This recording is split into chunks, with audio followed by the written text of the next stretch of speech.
नमस्कार बच्चों, आज बीए प्रथम वर्ष की कक्षा में हम कबीर का अध्ययन करेंगे। जैसा कि जब हमने हिंदी साहित्य का इतिहास पढ़ा है तो हम जानते हैं कि हिंदी साहित्य के इतिहास को 4 कालखंडों में बांटा गया है।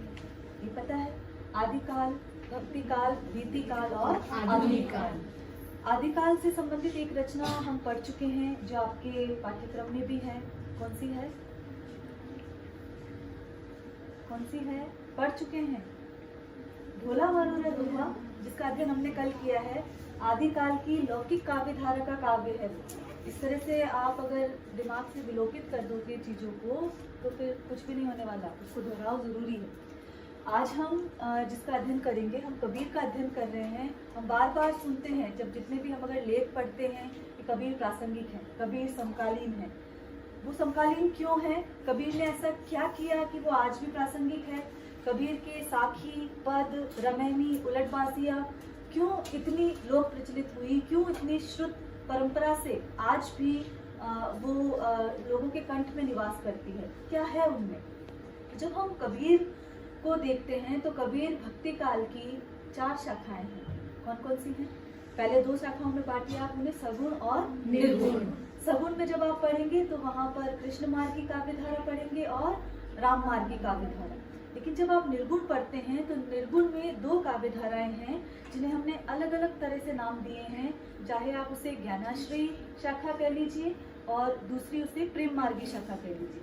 ज्ञानाश्रयी शाखा को ही हमने संत मार्गी शाखा भी कहा है और कबीर जो है वो उसी ज्ञानाश्रयी शाखा का प्रतिनिधित्व करते हैं। जिस शाखा ने ज्ञान का आश्रय लिया वो कौन सी शाखा हुई? ज्ञानाश्रयी शाखा। और इसके प्रतिनिधि कवि हैं कबीर, क्योंकि अन्य जितने भी संत कवि हुए वो इन्होंने कबीर के ही जितने भी मत थे, सिद्धांत थे या निर्गुण को लेकर जो उपासना पद्धति तो नहीं कहेंगे, लेकिन जो विचारधारा थी उनको उन्होंने एक तरह से फॉलो किया, उनका अनुगमन किया। तो कबीर इसीलिए यहाँ पर ज्ञानाश्रयी शाखा के प्रतिनिधि कवि कहे जाते हैं। लेकिन कबीर का दर्शन क्या है? कबीर ने कब जन्म लिया? कबीर की कब मृत्यु हुई? कबीर कौन से मत के प्रवर्तक रहे? तो जैसा कि मैं बार बार कह रही हूँ, ज्ञानाश्रयी शाखा, और ज्ञानाश्रयी शाखा ये निर्गुण से आती है ना। तो निर्गुण किसे कहते हैं? सबसे पहले आपको ये समझना होगा कि निर्गुण काव्य धारा क्या है या निर्गुण शब्द का अर्थ क्या है। जो गुण से रहित है वो निर्गुण है, एक सामान्य परिभाषा। लेकिन गुण कौन से? गुण जिसे हमने, जो आकार से रहित है, जिसे आकार में नहीं बांधा जा सकता। जैसे कि आप कृष्ण की बात करते हैं तो आप कह देते हैं सांवली सूरत है, पीताम्बर है, उन्होंने मुरली धारण कर रखी है, एक विशेष प्रकार का रूप आपकी आंखों में आ जाता है। लेकिन जब निर्गुण निराकार की बात करते हैं तो कबीर कहते हैं नहीं, वो तो घट घट में बसता है, वो तो कण कण में व्याप्त है, तो फिर उसे किसी रूप में नहीं बांधा जा सकता। दूसरी बात वो कहते हैं कि वो अजन्मा है, उसने जन्म नहीं लिया है, ठीक है, और वो शाश्वत है, वो सदैव रहा है। ऐसा नहीं है कि वो त्रेता युग में है, वो द्वापर युग में है और वो कलयुग में नहीं है, ऐसा नहीं कह सकते। वो सदैव रहा है, तो वो अजन्मा है। जाके मुख माथा नहीं, कबीर ये भी कहते हैं, जिसके मुख नहीं है, माथा नहीं होता, जिसे रूप में नहीं बांध सकते, वो कौन है? निर्गुण। तो उसी निर्गुण का प्रतिनिधित्व कबीर करते हैं। लेकिन भक्ति काल के जितने भी संत कवि आए या अन्य सगुण कवि आए, सभी में एक बात है कि वो समन्वयवादी रहे हैं। अब समन्वयवादी कैसे रहे हैं? उन्होंने विभिन्न विचारधाराओं का समन्वय किया है, चाहे शैव हो, चाहे शाक्त हो, चाहे वैष्णव हो, या जितने भी मत उस समय चल रहे थे। अन्यथा वो किसी एक को अगर लेकर चलते तो दूसरा नाराज हो जाता, तो सभी को साथ लेकर चलना था। इसीलिए सभी ने कौन सी विचारधारा अपनाई? समन्वयवादी। इसीलिए कबीर भी स्वयं को राम की बहुरिया कह रहे हैं। वहाँ राम शब्द लेकर आ रहे हैं जो कि सगुणोपासक कवियों का है, लेकिन राम शब्द लेकर आए। तो आपके मन में ये संशय उठ सकता है कि वो क्यों कहते हैं कि मैं तो राम की बहुरिया हूँ। तो राम की बहुरिया, वहाँ राम शब्द सगुण न होकर निर्गुण के अर्थ में ही आया है, लेकिन समन्वय की प्रवृत्ति भक्ति काल की महत्वपूर्ण प्रवृत्ति रही है, इसलिए उन्होंने इन प्रतीकों को आजमा लिया। वो राम भी कहते हैं स्वयं को, वो ब्राह्मण भी कहते हैं, वो मुस्लिम भी कहते हैं स्वयं को, वो इब्राहिम को भी संबोधित करते हैं और वो अल्लाह को भी संबोधित करते हैं। तो सभी प्रतीकों को संबोधित करते हुए वो न केवल धर्म में बल्कि विभिन्न प्रकार की आस्थाओं में, विभिन्न प्रकार के संप्रदायों में, विभिन्न प्रकार के मतों में भी समन्वय स्थापित करने का प्रयास करते हैं। अब रही बात कबीर के जन्म की, तो बहुत सारे विरोधाभास हैं, बहुत सारे शोध हुए हैं, लेकिन अंतिम निर्णय तक नहीं पहुंचा जा सकता। कोई इसे कहते हैं कि कबीर लहरतारा तालाब में, लहरतारा के पास जो तालाब है वहाँ पर एक टोकरी में बहते हुए मिले, जिसे उनके माता द्वारा त्याग दिया गया जन्म के पश्चात, और नीमा और नीरू जो उनके माता पिता माने जाते हैं, पालक माने जाते हैं, उन्होंने ही इनका पालन और पोषण किया। कोई मानता है कि मगहर में जन्म लिया, कोई ये भी कहता है कि मगहर में इनका देहावसान हुआ। तो विभिन्न मत हैं, विभिन्न धारणाएं हैं, लेकिन हम ये इतना मान सकते हैं मोटे तौर पर कि 600 वर्ष पूर्व कबीर नामक कोई सत्ता थी, कोई व्यक्ति अस्तित्व में जरूर था, इतना मान सकते हैं। अगर उनके परिवार की बात करते हैं तो उनकी एक पत्नी, लोई नाम की एक पत्नी है, और उनकी कमाल और कमाली पुत्र और पुत्री हैं। इतना उनके कबीर के बारे में जान सकते हैं। कबीर जो व्यापार करते थे वो जुलाहे का व्यापार करते थे। उन्होंने अनेक पदों में ये स्वीकारोक्ति भी दी है।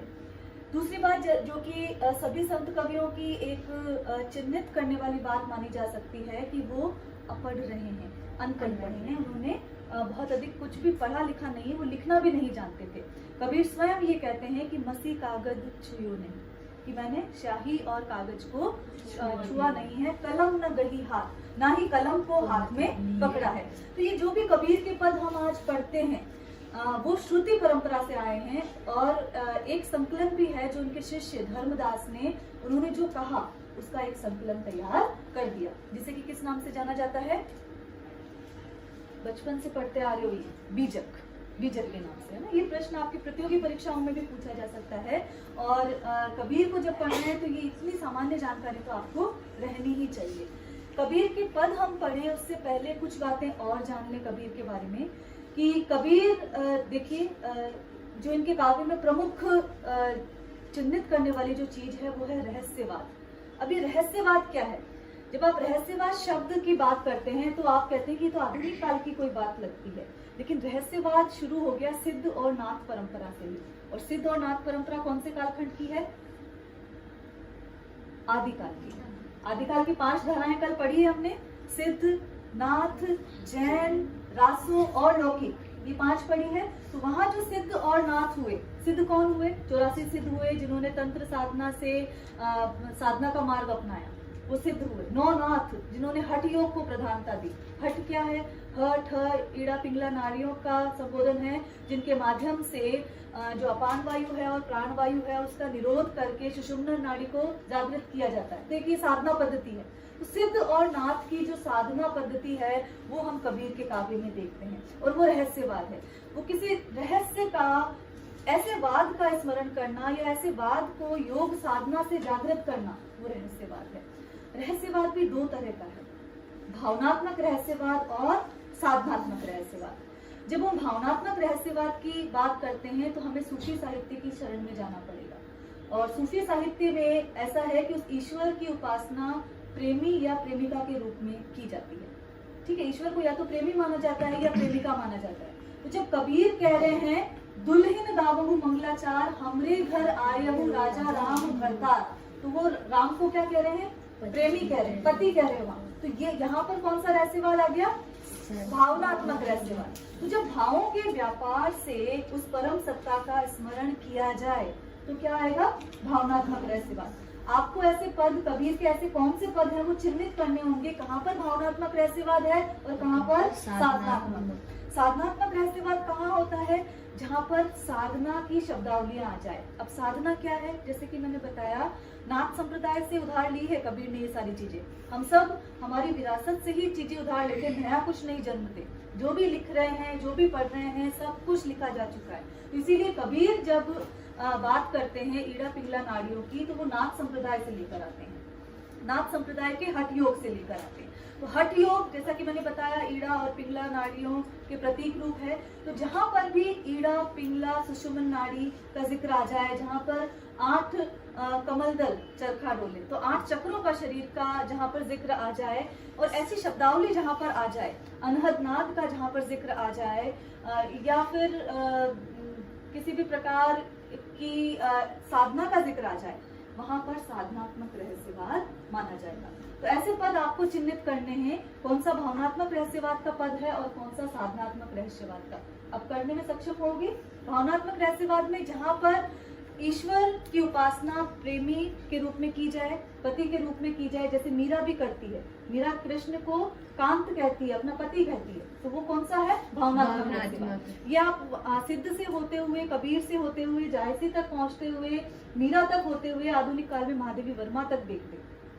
ठीक है, ऐसे जो साधनात्मक रहस्यवाद है वो भी हम नाथों से उधार लेते हैं, कबीर ने भी वहां से लिया है, कबीर के काव्य में है, जायसी के काव्य में है, और अन्य संतों के काव्य में भी ये साधनात्मक रहस्यवाद है वो दिखाई देता है। तो एक तो कबीर के काव्य की महत्वपूर्ण प्रवृत्ति हमने समन्वयवादी तत्व देखे, दूसरा जो रहस्यवाद है वो देखा, तीसरा है कबीर जो है प्रखर थे, वो किसी से डरने वाले नहीं थे, इसीलिए उस समय की जितनी भी विसंगतियां थी उन्होंने प्रखरता से कही, इसीलिए उनकी शैली कहीं कहीं प्रबोधनात्मक हो गई है। प्रबोधन देना, उपदेश देना, आदेशित करना किसी को, सीधा सीधा वो कहते, वो ना तो हिंदुओं से डरते हैं ना मुस्लिमों से डरते हैं। वो पंडितों को भी वहां पर उन्हें भी डांटते हैं, और मुस्लिमों के जो मुल्ला और मौलवी हैं उन पर भी डट कर बरसते हैं। तो कबीर प्रखर थे, और इसी प्रकार उनको कबीर को क्या कहा गया है, समाज सुधारक कहा गया है। हालांकि अन्य संत कवि जो है वो समाज सुधारक तो थे, लेकिन कबीर जैसा प्रखरत्व, कबीर जैसा तेज उनके काव्य में नहीं मिलता है। तो ये प्रखरता और समाज सुधारक की जो प्रवृत्ति है कबीर की, समाज को सुधारने का उन्होंने एक जो बीड़ा उठाया था, ये एक महत्वपूर्ण कार्य कबीर ने उस समय किया था, जो आज भी उतना ही जरूरी है। आज उतना क्यों जरूरी है, क्योंकि सांप्रदायिकता जैसी चीजें आज भी है, धर्म विधर्म और किसी के धर्म को कम मानना, स्वयं के धर्म को अहंकार की भावना से मानना, ये चीजें आज भी मौजूद है। इसीलिए हम क्या कह देते हैं कि कबीर आज भी प्रासंगिक है। हम ये कहते हैं, इस तरह का प्रश्न भी बनता है कि आप सोदाहरण स्पष्ट कीजिए कि कबीर आज भी प्रासंगिक है। तो कबीर के आपको धर्म से संबंधित वो चीजें लिखनी पड़ेगी, या समन्वयवाद से संबंधित वो चीजें वहां पर उल्लेख करनी पड़ेगी कि कबीर ने ऐसा उस समय क्या कहा था, मध्यकाल का समय जो 1400 से 1700 के आसपास मानते हैं, लेकिन कबीर का समय तो 1400 से 1600 के बीच इस समय ही ठहरता है। तो उस समय उन्होंने क्या किया, और वो आज की परिस्थितियों से किस प्रकार सामने रखती है कि कबीर आज भी हमें प्रासंगिक जान पड़ते हैं। ठीक है, तो ये सारी चीजें ध्यान में रखते हुए हम कबीर का अध्ययन करेंगे।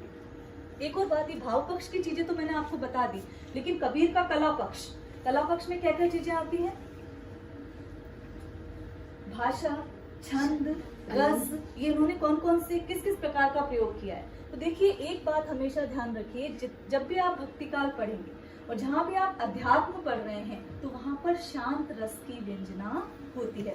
तो कबीर के काव्य में भी शांत रस आया है, और महत्वपूर्ण रस बनकर शांत रस ही आया है। कबीर ने 3 शैलियों में लिखा है, जिसमें साखी, सबद और रमेनी प्रमुख है। साखी जो है, जिन्हें ज्ञान की साक्षिणी कहा जाता है, वो साखी है, और ये दोहा शैली में रचित है। दोहा जो छंद है, कल भी हमने बात की थी, ढोला मरूरा दोहा में, वो भी सोरठियो दूहो भलो ऐसा कहा गया उसके लिए। और तो ये भी दोहे छंद में ही साखियां लिखी गई हैं। सबद और रमेनी की बात करते हैं, तो यहाँ पर पद शैली में सबद है, रमेनी में कुछ उलटबाजियां भी हैं और कुछ पद भी मिलते हैं। साखी जो है वो विभिन्न भाषाओं की, विभिन्न बोलियों की जो शब्द हैं वो साखी में आ गए हैं, और सबद और रमेनी में मूलतः पूर्वी भाषाएं, जिसमें ब्रज भाषा प्रमुख है, उसमें पद इनके मिलते हैं। ठीक है, तो ये मोटा मोटा इनका कला पक्ष है। एक शैली और है उलटबासी शैली। वो क्या है कि सीधी सीधी बात ना कहकर उल्टी बात कहना। आपके कोर्स में जितने पद संकलित हैं उनमें एक पद मुझे याद आ रहा है कि पानी बिच बिच मीन प्यासी मोहे सुन सुन आवत हासी, कि पानी के बीच रहते हुए भी कोई मछली प्यासी है। वो किस प्रकार है? और मुझे सुन सुन कर ये हंसी आ रही है, तो ये उल्टी बात हो गई ना, विरोधाभास हो गया। ऐसे ही एक और पद है, एक और जो आपके कोर्स में तो नहीं है, कि आकाशे मुख औंधा कुआ, कि आकाश की ओर मुख करता हुआ एक औंधा कुआ है, उल्टा कुआ है। पाताले पनिहारी, और पाताल में जो धरती के नीचे भी जो लोग हैं, पाताल में पनिहारिन है। पनिहारिन कौन होती है? पानी लेने वाली। उस पनिहारिन को उस कुएं तक पहुंचना है, संभव है? उल्टा कुआ है तो पानी है या नहीं पता नहीं है। तो आकाशे मुख औंधा कुआ, पाताले पनिहारी, ताका जल कोई हंसा पीवे, विरला आदे विचारे। उसका जल जो है कोई कोई हंस ही पी सकता है, या हंस कौन है? जिसने साधना की है। तो ऐसे जो साधना करने वाला जो व्यक्ति है, जो साधक है, वही उस परम तत्व को प्राप्त कर सकता है। अब यहाँ पर बहुत बड़ी कथा हो जाएगी। आकाशीय मुख औंधा कुआ, औंधा कुआ क्या है कि हमारे जो यहाँ पर सहस्रार चक्र है, वहां पर 108 कमल दल के समान उल्टा एक फूल जो है वो लटका हुआ है, जिसके 108 दल है, कमल के समान एक पुष्प है। और सुषुम्ना नाड़ी जो है वो हमारे यहाँ गुदा चक्र के यहाँ पर सुषुप्त अवस्था में रहती है। लेकिन जैसे ही कोई साधक साधना करता है, वो ईड़ा पिंगला नाड़ियों को संयमित करके और फिर सुषुम्ना को जागृत करता है, और वो चक्र ब्रह्मरंध्र तक पहुंचती है, वो सुषुम्ना नाड़ी, सुषुम्ना, वो चेतना, और वहां से फिर आनंद की प्राप्ति होती है। तो वो प्रकारांतर से ये कहना चाह रहे हैं। तो ये उलटबासी है, सीधी सी बात नहीं कि उन्होंने उल्टा इतना घुमा फिरा के कहा कि कोई साधारण व्यक्ति तो समझ भी नहीं पाए। तो ये उलटबासी शैली है जो कबीर के काव्य में हमें देखने को मिलती है।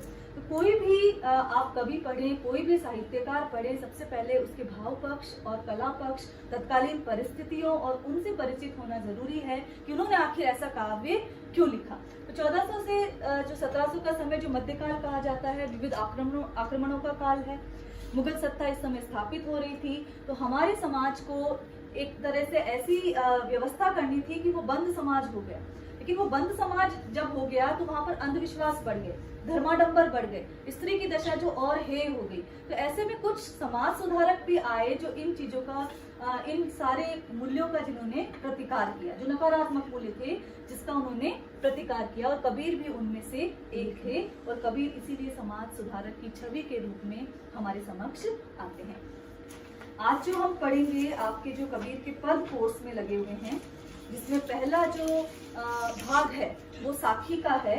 और साखियों में देखिए पहला है, दुल्हन गावहु मंगलाचार, हम घरी आए हो राजा राम भरता। वो दुल्हन अर्थात सभी प्रकार की स्त्रियों से ये प्रार्थना कर रहे हैं या ये निवेदन कर रहे हैं कि मंगलाचार गाओ। अब मंगलाचार कब गाए जाते हैं? मंगल गीत कब गाए जाते हैं? जब कोई खुशी की वेला होती है या कोई मंगल कार्य वहां पर संपन्न होने वाला है।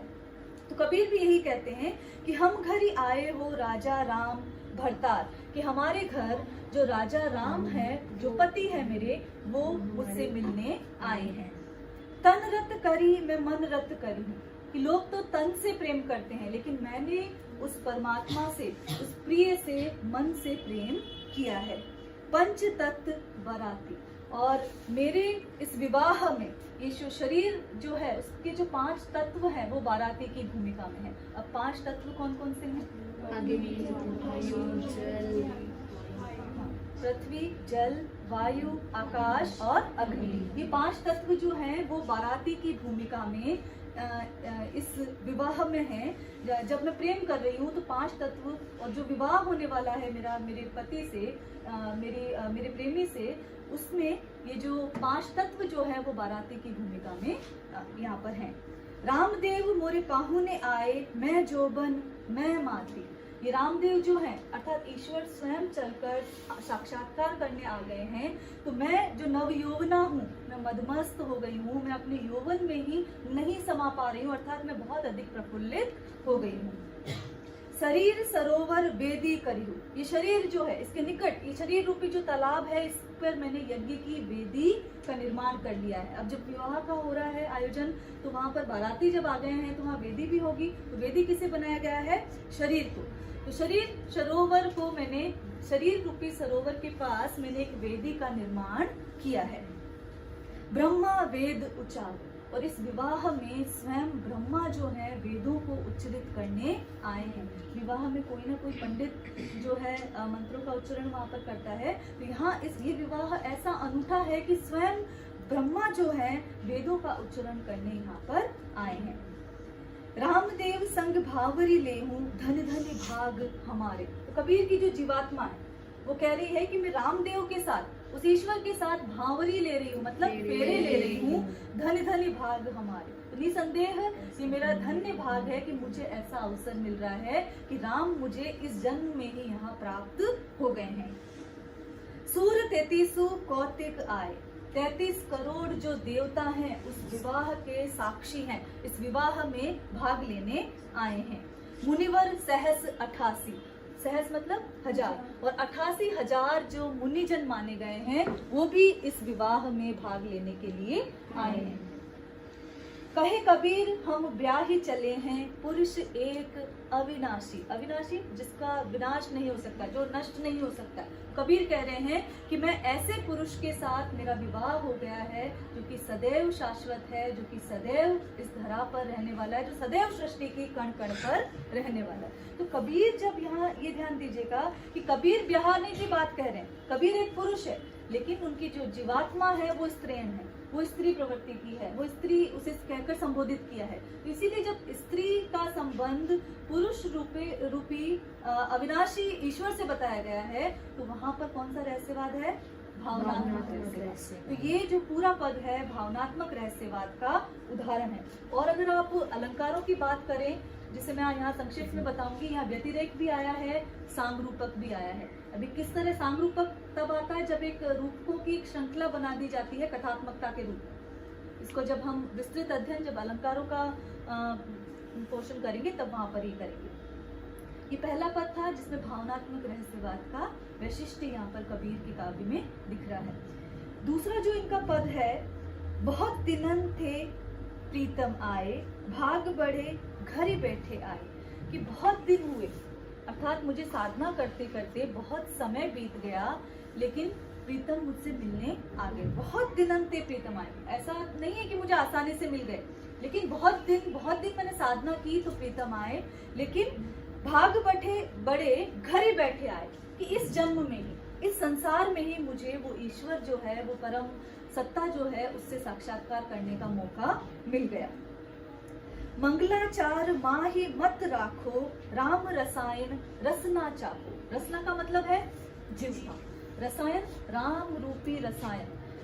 मंगलाचार माही मत राखो, अर्थात ईश्वर के भजन गाने में ही हे स्त्रियों तुम अपना मत रखो। अर्थात मत मतलब यहाँ नकार भाव नहीं है, अपनी साधना जो है उस मंगलाचार में ही, ईश्वर के भजन में ही, जिसमें हम नाम स्मरण जप स्मरण की बात करते हैं संत काव्य में, वो बात है मंगलाचार माही मत राखो, राम रसायन रसना चापो। चापो मतलब उच्चार करना निरंतर, कि राम रूपी रसायन का निरंतर अपनी जिह्वा से तुम उच्चार करो।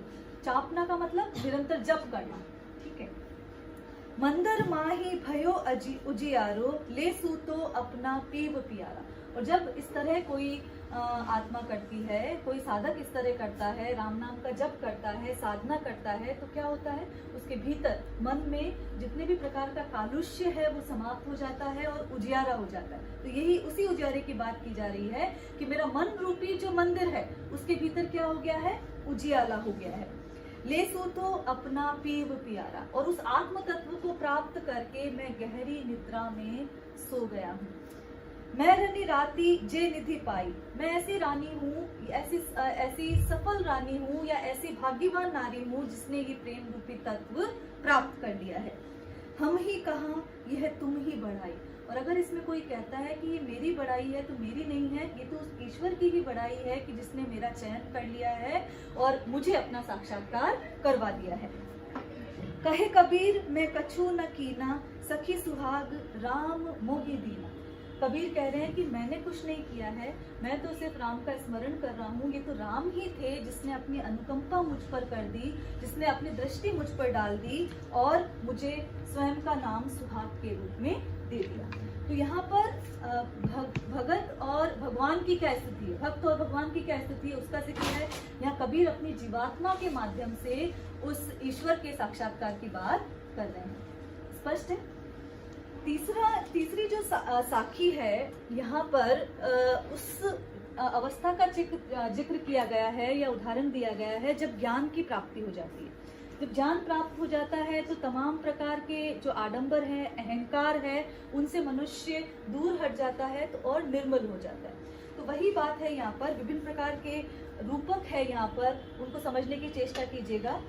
संतो भाई आई ज्ञान की आंधी रे।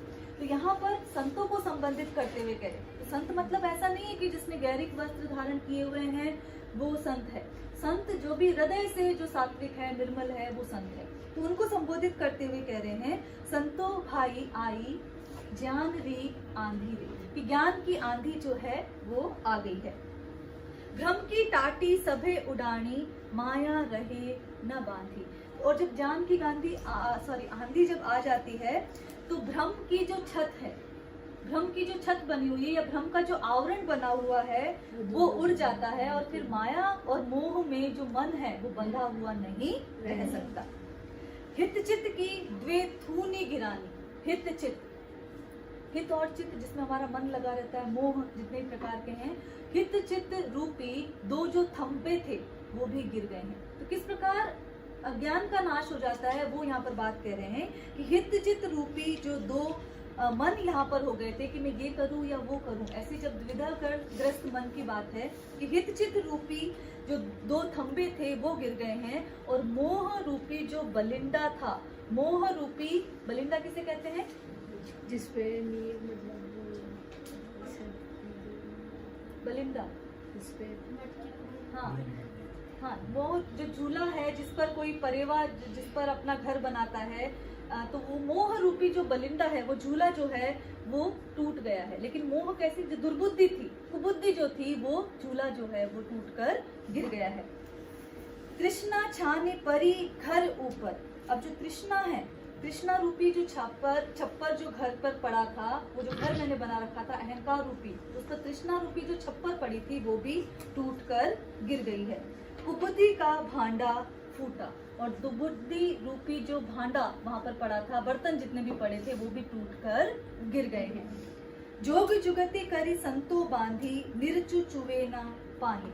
और फिर जब ये घर टूट गया है उसके बाद विभिन्न प्रकार की युक्तियों से, विभिन्न प्रकार के योग से, साधना से संतों ने इसे फिर से निर्माण किया, एक घर का निर्माण किया जिसमें बिल्कुल भी जो पानी है वो नीचे चू कर नहीं गिर रहा है, पानी उसमें से नहीं गिर रहा है। इतना उन्होंने साधना से ऐसी छत का, ऐसे घर का निर्माण किया जहाँ से एक बूंद भी पानी नीचे नहीं चूता है।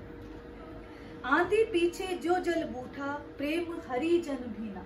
और ये जब आंधी चली गई इसके बाद जो प्रेम, जो जल वहां बरस रहा था वो कैसा था, उस प्रेम, एक लाइन छूट गई। अच्छा, कूड़ कपट काया का निक्स्या हरि की गति जब जान। और जब ये पानी जो बारिश के पश्चात जो वहां पर जल बरस रहा था, इस आंधी के पश्चात जो जल बरस रहा था, उसके बाद क्या हुआ, जो काया का जितना भी विकार थे, कूड़ा कचरा जितना भी था वो निकल गया। तो जब अज्ञान दूर हो गया और पीछे जब ज्ञान की प्राप्ति हुई तब क्या हुआ, कूड़ कपट काया का निक्स्या, जितने भी प्रकार के मोह थे, विकार थे, उससे मनुष्य दूर हो गया और हरि की गति जब जाने, अर्थात ईश्वर का साक्षात्कार जब कर लिया, ज्ञान की प्राप्ति जब हो गई, तो सारे विकार जो थे, इन विकारों को क्या कहा गया है, कूड़ा कचरा। तो सारे विकार जितने भी थे वो काया के दूर हो गए। आंधी पीछे जो जल बूठा प्रेम हरि जन भीना। और आंधी के पश्चात जो जल बरसा उससे हर प्रेमी व्यक्ति का हृदय जो है वो प्रेम से सराबोर हो गया। कहे कबीर भान के प्रगटे उदित भया तम शीना। और ये प्रेम कैसे प्रकट हुआ, जैसे भान अर्थात सूर्य के उदित होने पर या सूर्य के उदय होने पर जिस प्रकार अंधकार जो है वो दूर चला जाता है, उसी प्रकार ये जो ज्ञान की प्राप्ति होने से, उसी प्रकार ज्ञान की प्राप्ति होने से अज्ञान दूर हो गया और सारे विकार वहां पर समाप्त हो गए। ठीक है, अगला जो है जैसा कि हमने बार बार कहा है कि वो पंडितों को भी चेताते हैं तो मुल्ले मौलवियों को भी चेताते हैं। और यहाँ पर जो पंडित केवल और केवल अहंकार करते हैं अपने जान के कि मैंने वेद पढ़ रखे हैं, तो हमने उनको द्विवेदी कह दिया, त्रिवेदी कह दिया, चतुर्वेदी कह दिया। जिन्होंने 2 वेद पढ़े हैं द्विवेदी, ऐसा भी है व्याकरण में, त्रिवेद पढ़े हैं तो त्रिवेदी, चतुर्वेद पढ़े हैं तो चतुर्वेदी। तो वो उन्हें बड़ा अहंकार है कि हमने वेद पढ़ा है, लेकिन उनकी जीवन शैली में वो बातें नहीं है। तो वही बात को यहाँ पर प्रबोधन शैली में सीधा सीधा कबीर यहाँ पर कह रहे हैं। पांडे कौन कुमति तो ही लागी, तू राम न जप ही अभागी। कि तुझे कौन सी दुर्बुद्धि तुझ में आ गई है कि तू राम नाम का जो जाप है, हे अभागे पुरुष, तू राम नाम का जाप अपने मन से कर्म से नहीं कर रहा है। वेद पुराण पढ़त अस पांडे, खर चंदन जैसे भारा। तो ऐसे व्यक्ति जो स्वयं को पंडित कहते हैं और कहते हैं बड़े अहंकार से कि मैंने वेदों का अध्ययन किया है और मैंने पुराणों का अध्ययन किया है, तो वो व्यक्ति निरे गधे हैं जिन्हें ये नहीं ध्यान होता है, जो चंदन ढोते हैं लेकिन वो चंदन की खुशबू से अनभिज्ज रहते हैं। ठीक है। खर मतलब गधा। जैसे कि गधा जो है चंदन को भार के रूप में ढोता है, उसे नहीं पता कि मैं कितनी मूल्यवान वस्तु को वहां पर ले जा रहा हूँ, या वो उसकी जो उसकी खुशबू है उससे वो अनभिज्ज रहता है।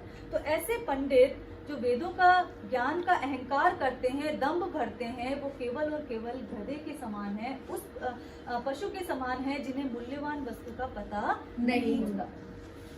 राम नाम तत्व समझत नहीं। तत्व मतलब तत्व। वो राम नाम के तत्व को, या वो सही बोल रही है, रहस्य को नहीं समझ पाते। अंत पड़े मुखी छारा, और अंतिम समय में उनके मुख में मिट्टी ही मिल जाती है, या मुखी परे छारा। एक कहावत है, ये एक तरह से लोगों कहावत का प्रयोग यहाँ पर कबीर ने किया है। हम बार बार कहते हैं संत कवि जो है लोकमानस के कवि हैं, तो अंत परे मुख छारा मतलब अंत जो है, उनके जीवनांत जो होता है वो निरर्थक ही चला जाता है। अब वो बता रहे हैं कि वेद जो वास्तव में पढ़ता है उसका क्या फल होता है। वेद पढ़ा का यहु फल पांडे, सब घटी देखे रामा। कि जो वास्तविकता में वेद पढ़ लेता है तो वो कैसा हो जाता है कि उसे घट घट में, कण कण में राम ही राम दिखाई देता है। जन्म मरण थे तो तू छूटे, सुफल हुई सब कामा। वो जन्म मरण के इस आवागमन चक्र से तो छूट ही जाता है, साथ ही उसके जितने भी प्रकार के जो कार्य होते हैं, चाहे वो सांसारिक कार्य हैं या पारलौकिक कार्य हैं, वो क्षण में ही निपट जाते हैं, अर्थात सफल हो जाते हैं।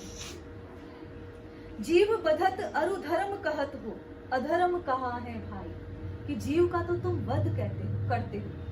हिंदू और मुस्लिम या अनेक संप्रदायों में विभिन्न प्रकार की बलियां और वध किए जाते हैं, है ना। उस पर आक्षेप है ये कि जीव बधत अरु धर्म कहत हो। अरु मतलब और, जीवों का वध करते हो और उसे धर्म की संज्ञा देते हो, तो तुम बताओ कि अधर्म फिर कहाँ है। कभी प्रश्न कर रहे हैं अधर्म कहाँ है भाई, तो फिर बताओ कि वास्तविकता में अधर्म किसे कहा जाएगा। आपन तो मुनिजन वह बैठे, का सनी कहो कसाई। तो इस प्रकार तुमने अपने आप को, आपन को मतलब स्वयं को, अपने आप को मुनि की संज्ञा देती है, संत की संज्ञा देती है, तो फिर ये बताओ कि कसाई आखिर किसे कहा जाएगा। का सनी कहो कसाई, तो बताओ कसाई फिर मैं जाकर किसे कहूँ। नारद कहे व्यास यो भाषे, सुखदेव पूछो जाई। अब कबीर कह रहे हैं मेरी बात क्यों मानोगे, मैं तो पढ़ा लिखा नहीं हूँ, मैं तो अज्ञानी हूँ, मैं तो निरा एक व्यक्ति मात्र हूँ जिसकी बात तुम मानोगे नहीं। तो मेरी ही ये बात किसने कही है, नारद ने कही है, व्यास मुनि ने कही है और सुखदेव ने भी कही है। तुम चाहो तो उनसे भी जाकर पूछ सकते हो या मेरी इस बात का प्रमाण जांच सकते हो। कहे कबीर कुमति तब छूटे, जे रयो राम ल्यो लाई।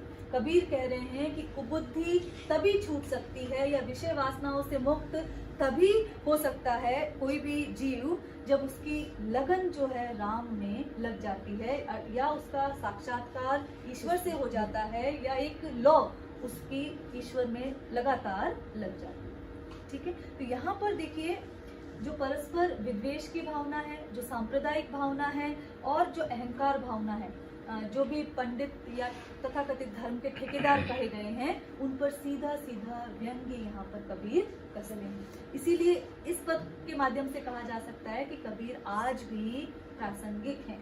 ठीक है। कबीर की प्रासंगिकता कभी भी समाप्त नहीं हुई, क्योंकि ये जो विकृतियां हैं, जो समाज की जो विकृतियां हैं, वो आज भी बनी हुई है, इसलिए कबीर आज भी प्रासंगिक है। आगे एक बहुत ही सुंदर पद है कबीर का, हमने मरी है संसारा, कि मैं नहीं मरता हूँ, मैं नहीं मरूंगा। ये तो संसार जो है वो समाप्त हो जाता है, संसार नश्वर है, मैं नहीं मरूंगा। तो ये कैसी बात कह रहे हैं, विरोधाभास है। जब कबीर सशरीर यहाँ पर मौजूद है तो वो भी तो मृत्यु को प्राप्त होंगे, लेकिन कबीर कह रहे हैं नहीं, मैं नहीं मरूंगा, ये संसार जो है वो समाप्त हो जाएगा। और क्यों होगा ऐसा, हमको मिला जियावन हारा, कि मुझे जो है वो मुझे जिलाने वाला, ऐसी सत्ता, ऐसे परम तत्व से मेरा साक्षात्कार हो गया है जो मुझे सदैव जिलाए रखेगा, जो मुझे अमरत्व प्रदान करेगा। तो मुझे कौन मिला है, हमको मिला जियावन हारा, कि मुझे जिलाने वाला, मुझे सदैव जीवित रखने वाला एक तत्व जो है वो मिल चुका है। साकत मरे संत जन जीवे। अब कबीर यहाँ क्या कह रहे हैं कि शाक्त जो होते हैं, शाक्त कौन होते हैं, यहाँ साकत शब्द लिखा है कबीर ने, साकत, हाँ साकत का है शाक्त, शाक्त का रूप है, भेषज रूप समझ लीजिए वो है साकत, कि शाक्त मरते हैं और संत जन जीते हैं। शाक्त क्यों मर जाते हैं, क्योंकि वो विभिन्न प्रकार की बलि चढ़ाते हैं, इसलिए वो इस तरह का अधर्म कर रहे हैं, इसलिए वो मृत्यु को प्राप्त हो जाते हैं। लेकिन संत जन अपने कर्मों से, सात्विक कर्मों से सदैव जीवित रहते हैं। इससे पहले की एक पंक्ति है, अब न मरो मरने मत माना, ते मुए जिनी राम न जाना। अब न मरो, मैं नहीं मरूंगा, कबीर स्पष्ट घोषणा कर रहे हैं कि अब नहीं मरूंगा। मरने मत माना, और ना ही मैंने ये मरने का मत ही माना है, कि मृत्यु होती है ऐसी मैं मानता ही नहीं हूँ। तो यहाँ पर क्या बात कह रहे हैं कि आत्मा अजर और अमर है, वो वाली बात यहाँ पर कह रहे हैं। ते मुए जिनी राम न जाना, और ये मृत्यु का मत वे मूर्ख, मुए मतलब वे मूर्ख व्यक्ति जानते हैं जिन्होंने राम तत्व को निकट से नहीं जाना है, या जिन्होंने राम से साक्षात्कार नहीं किया है। साकत मरे संत जन जीव, शाक्त मर जाते हैं, जो वध करते हैं, जो तमाम प्रकार की बलि चढ़ाते हैं, वो मृत्यु को प्राप्त हो जाते हैं। लेकिन संत जन अपने सात्विक कार्यों से, अपने कर्तव्य निर्वहन की पूर्ति से सदैव जीवित रहते हैं। भरी भरी राम रसायन पीवे, और वो भर भर के, अर्थात हर श्वास निश्वास में वो राम का जप निरंतर करते रहते हैं, और अपनी जिह्वा से राम का रसायन निरंतर जापते रहते हैं। हरि मरी है तो हम हूँ मरी। फिर कह रहे हैं, अच्छा तुम बताओ कि ईश्वर क्या मृत्यु को प्राप्त होता है, अगर नहीं है तो फिर मैं कैसे मरूंगा। हरि मरी है तो हम हूँ मरी, अगर ईश्वर मरता है तो मैं मृत्यु को प्राप्त होऊंगा। हरि ना मरे हम काह को मरिए, तो जब ईश्वर ही नहीं मरता है तो फिर मैं किस लिए मृत्यु को प्राप्त होऊंगा। तो अगर ये मृत्यु का भय किसी जीव में रहता है, उसके भय को दूर करने का प्रयास कबीर कह रहे हैं कि आत्मा अजर और अमर है, वो अपने जो सुकृत्यों से सदैव जीवित रह जाती है। कहे कबीर मन मन ही मिलावा, असर भय सुख सागर पावा। कबीर कह रहे हैं जब ये मन उस परम सत्ता से एकाकार हो जाता है, मन मन ही मिलावा, असर भय सुख सागर पावा, तो उस सुख सागर की प्राप्ति हो जाती है जहाँ ईश्वर और जीव जो है अलग नहीं है। उस सुख सागर में फिर जीव वहां पर भ्रमण करने लग जाता है। देखिए, जब हम संत काव्य पढ़ते हैं तो वहाँ माया और स्त्री का विरोध जान पड़ता है। स्त्री का विरोध नहीं है सीधा सीधा, स्त्री को माया कहा गया है वहाँ पर। और ऐसा नहीं कि वहाँ स्त्रियों से कबीर घृणा कर रहे हैं, तो माया जिसे स्त्री का एक प्रतीक भर मान लिया गया है, माया का वहाँ पर विरोध कर रहे हैं। अगले पद में यही है, माया महा ठगिनी हम जाने, कि ये जो माया है ये ठगिनी की भांति है। ठगिनी, क्योंकि माया स्त्रीलिंग का शब्द है, इसीलिए इसका यहाँ प्रयोग ठगिनी किया गया है, इसके लिए जो विशेषण है। माया महा ठगिनी हम जाने, कबीर कह रहे हैं कि ये जो माया है, जितने भी प्रकार की विषय वासनाएं हैं, ये बहुत अधिक ठगने वाली है, और ये मैं जान गया हूँ। तिरगुण फांस लिए कर डोले, बोले मधुरी वाणी, और ये माया जो है 3 गुणों रूपी जो फांस है जिससे हर जीव को फंसाती है, वो हाथ में लेकर, कर डोले हाथ में लेकर घूमती है, और मधुरी वाणी, और मधुर वाणी जिह्वा से बोलती है, जिससे कि कोई भी व्यक्ति मंत्रमुग्ध हो जाता है। अब ये त्रिगुण कौन से हैं? सत्व, रज और तम, 3 प्रकार के गुण हैं। सत्व जहाँ पर सात्विकता का भाव अधिक हो, रज जहाँ पर जो कर्मशील होता है, जो मेहनती होता है, ये सारे रज में माने जाते हैं। और तम में जहाँ पर आक्रामकता जहाँ पर आ जाती है, वो सारे तम के गुण हैं। हर एक व्यक्ति में तीनों गुण हैं, जिसका अगले पद में भी ये बात कही जाएगी। और किसी में कम होता है, किसी में ज्यादा। लेकिन यहाँ पर त्रिगुण फास, और कभी ये सत्व गुण से माया हमें प्रभावित करती है, कभी रज से और कभी तम से। तो यही बात कही जा रही है कि त्रिगुण फास लिए कर डोली, बोले मधुरी वाणी, और मधुर वाणी ये बोलती है। अब किस किस प्रकार में है? केशव के कमला हुई बैठी, जो शिव जो है उनके चरण कमलों में ये निवास करती है। शिव के भवन भवानी, और शिव के भवन में ये भवानी के रूप में वहां पर बैठी है। तो यहाँ पर माया के रूप कौन कौन से हैं, विभिन्न प्रतीकों के माध्यम से बताया जा रहा है। पंडा के मूर्ति होई बैठी, पंडितों के सामने मूर्ति के रूप में, मूर्ति में यहाँ पर निर्गुण सगुण का खंडन कर रहा है कि पंडितों के समक्ष मूर्ति के रूप में ये विद्यमान है, वो भी माया है। पत्थर पाथर पूजे हरि मिले, इसीलिए कबीर आगे ये कह देते हैं कि पाथर पूजे हरि मिले तो मैं पूजू पहाड़। छोटी सी मूर्ति क्यों, फिर तो मैं तो पूरे पहाड़ को पूज लूंगा। तो यहाँ पर वही बात है, पंडा की मूर्ति हुई बैठी, तीर्थ हूँ मैं पानी, और तीर्थों में जो बहता हुआ पानी है वो भी माया का प्रतीक है। जोगी के जोगिनी हुई बैठी, राजा के घर ही रानी, जोगी के घर जोगिन का रूप धारण करके भी माया ही बैठी है। और राजा के घर में जो रानी है, जो जिस पर वो विलासी जीवन वहां पर जी रहा है और उसके मोह में जो बन गया है, वहां भी वो माया का रूप धारण करके ही बैठी है। काहू के जोगिनी होई बैठी, काहू के कोड़ी कानी, किसी के घर में जोगिनी का रूप धारण करके तमाम सुख विलास वैभव के संसाधन वहां पर जुटा दिए गए हैं। और किसी के घर में जो कोड़ी है, कानी कोड़ी है, एक चंद सिक्के हैं, वहां पर भी माया का ही निवास है।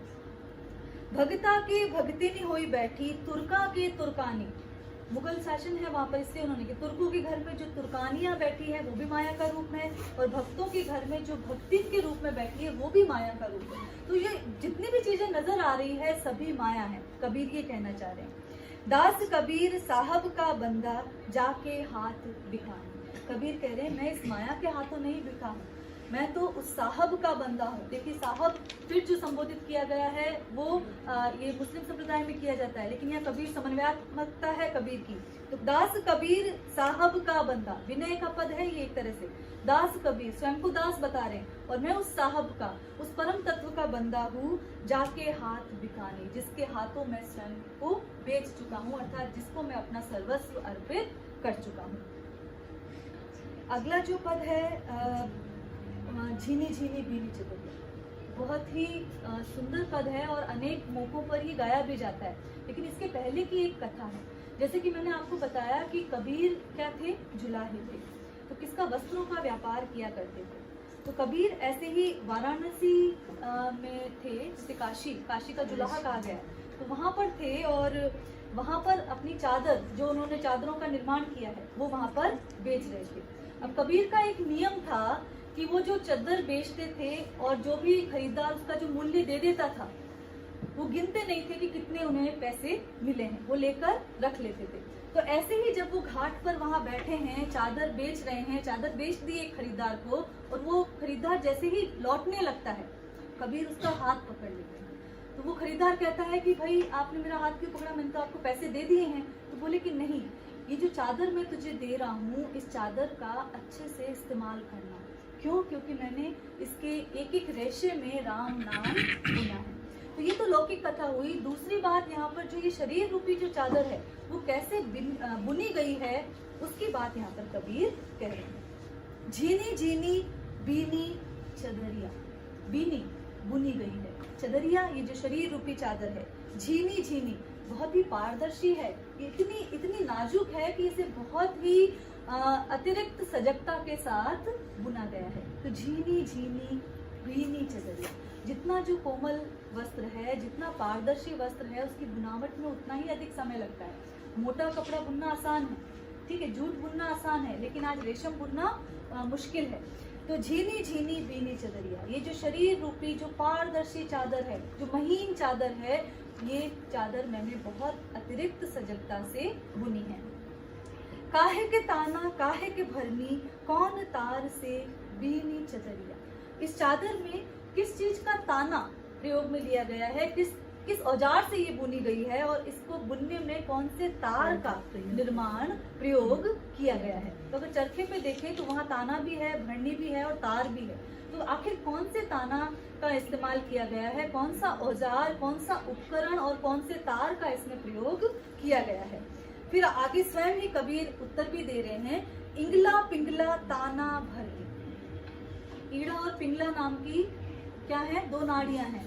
तो इंगला जिसमें चंद्रमा कहा जाता है, पिंगला सूर्य को कहा जाता है ना। इंगला पिंगला ताना भरनी, तो ताना क्या है, इंगला, और भरनी क्या है यहाँ पर, पिंगला नाड़ी। सुषमन तार से बीनी चदरिया, और जो सुषमन नाड़ी है उसके तार से इस चदरिया का निर्माण किया गया है, अर्थात उस चैतन्यता से इस चादर का निर्माण किया गया है। 8 कमल दल चरखा डोले। इस चादर के निर्माण में जो शरीर में 8 चक्र माने गए हैं, विज्ञान नहीं मानता, लेकिन हमारी योग की परंपरा, हमारी साधना की परंपरा इन चक्रों का अस्तित्व मानती है।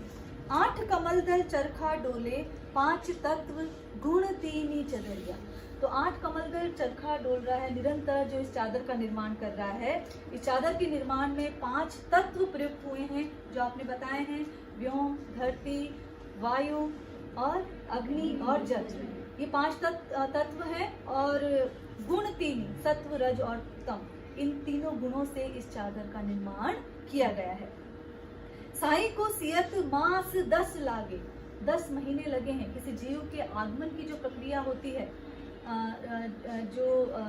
जब वो इस शरीर में धारण किया जाता है और उसके बाद वो शरीर से जब बाहर आता है, संसार में जब आता है, पूरे 10 महीने लगते हैं। तो साई को सियत मास 10 लागे, ठोक ठोक के बीनी चदरिया। और विभिन्न प्रकार के परीक्षणों से ये गुजरी है। ऐसा नहीं कि जीव को ऐसे ही ले आया गया है, विभिन्न प्रकार की साधना की क्रिया से इसे गुजरना पड़ा है।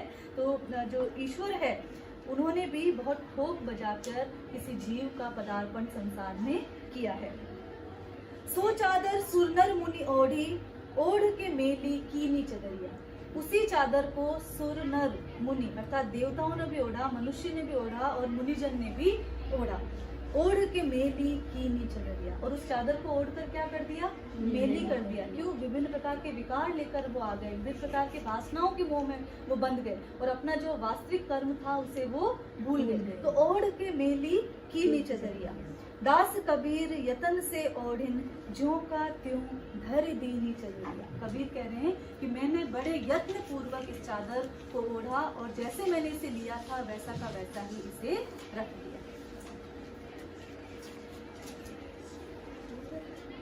अगला जो पद है, जो उलटवासी की बात जो कर रहे थे, पानी बिच बिच मीन पियासी, मोहे सुन सुन आवत फांसी। कबीर कह रहे हैं कि पानी के बीच जो मछली है, पानी के बीच रहते हुए भी मछली प्यासी है। तो इसी प्रकार घट घट में ईश्वर के निवास करते हुए भी जो जीव इस संसार में रह रहा है, वो भी इस ईश्वर तत्व से क्या है, विलग है, अलग है, पृथक है, उससे वो साक्षात्कार नहीं कर पाया है। घर में वस्तु नजर नहीं आवत, बन बन फिरत उदासी। यहाँ तीर्थाटन की बात की गई है, जो तीर्थों में ईश्वर को खोजते रहते हैं, जो मंदिर देवरों में ईश्वर को खोजते रहते हैं, कि घर की वस्तु घर में रखा है। ईश्वर जो तत्व है वो मन में है, भीतर निवास करता है। घर किसे कहा गया है, मन को।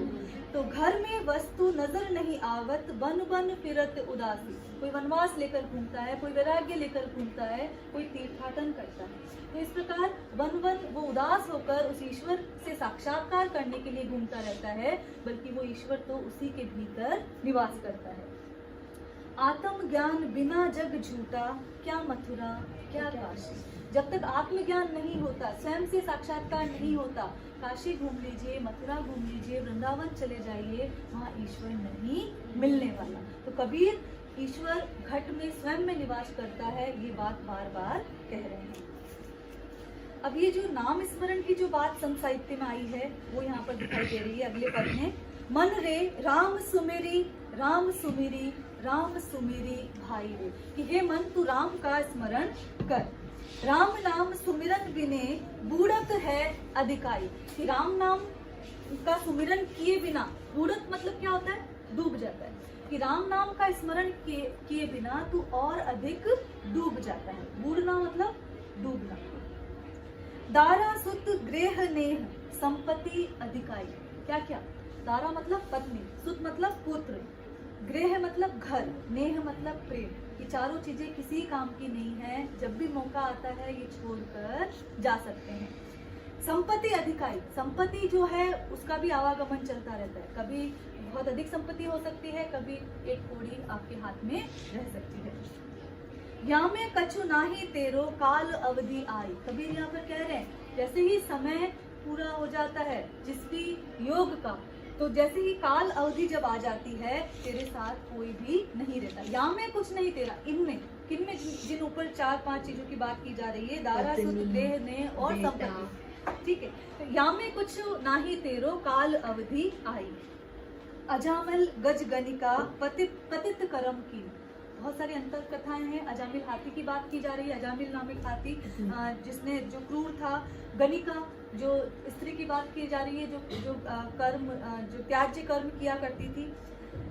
पतित कर्म की, जिन्होंने गिरे हुए काम किए, अच्छे काम नहीं किए। पतित मतलब गिरे हुए। तेऊ उतरी पारी गए राम नाम लीनो। लेकिन वो भी पार उतर गए। किस कारण पार उतर गए? केवल राम नाम को लेने के कारण ही वो पार उतर गए। तेऊ उतरी पारी गई राम नाम लीना। तो यहाँ पर राम नाम के स्मरण की जो महिमा है उसकी बात की जा रही है। स्वान सूकर काग कीन्हो तऊ लाज न आई, राम नाम अमृत छाड़ी काहे विष खाई। तो तुझे, अभी तो तू मनुष्य योनि में है, लेकिन तुझे स्वान जो कुत्ता कहते हैं, कुकर की श्रेणी में भी जाना जा सकता है, काग भी बनना पड़ सकता है, तो तब भी तुझे लाज ना आई। अर्थात तू 84 योनियों के आवागमन से भटक कर तू मनुष्य जीव में आया है। तूने बहुत सारी यंत्रणा सह ली है, लेकिन फिर भी तुझे लाज नहीं आई है और तू उस परम तत्व को भूल चुका है। राम नाम अमृत छाड़ी काहे विष खाई। तो तू राम नाम रूपी अमृत तेरे पास मौजूद है, तो उसको छोड़कर काहे आखिर विष का सेवन करता है। तजी भरम करम विधि नखेद राम नाम लेही। कि जितने भी भर्म है, जितने भी ये संसार विभिन्न मतों के माध्यम से, विभिन्न धर्मों के माध्यम से भ्रम जो फैला रहा है उसे त्याग दे। विधि नक्षत्र का जो भी खेला है, पंचांग देखना या शुभ अशुभ को देखना, ये सारे इस खेलों को भी त्याग दे। राम नाम लेही। और क्या करना है, क्या करणीय है तेरे लिए? राम नाम को लेना ही तेरे लिए श्रेयस्कर है। जन कबीर गुरु प्रसादी राम करी स्नेह। कबीर कह रहे हैं कि ये जो जन है, ये जो व्यक्ति है, वो गुरु के प्रसाद से, गुरु की अनुकंपा से, गुरु के मार्गदर्शन से राम नाम को स्नेह पूर्वक जपता है। ठीक है, आज इतने ही पद पढ़ेंगे। जो आगे है उसको हम अगले कल के जो कालांश है उसमें हम उसका अध्ययन करेंगे। धन्यवाद।